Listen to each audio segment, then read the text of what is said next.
Stozu Rushtates was a goblin dancer that came to my fort as a member of the Poetry of Snakes, one of the many performance troupes that have plagued my fortress. I became suspicious of her when I spotted her inside one of my temples, rather than in the tavern like the rest of her troupe. I had already lost multiple artifacts to thieves and was not willing to lose another, and so I checked her inventory for anything suspicious.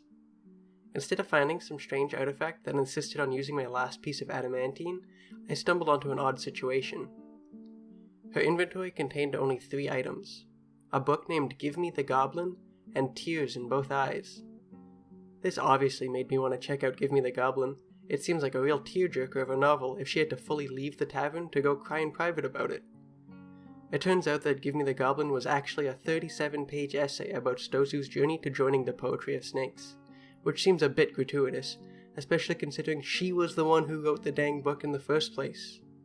None of this seemed worth crying over until I noticed that the writing in the book was noted to be both cruel and amateurish at best.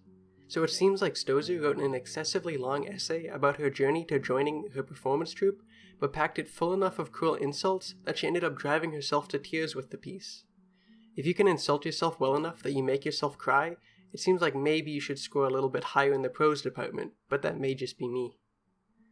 With that discovery, we can finally answer the age-old question: how does a goblin dancer react to a bad review, even if it is her own review? She cries. Or maybe she was crying because the book was 10 degrees below freezing and she didn't have any clothes in her inventory. What do I know?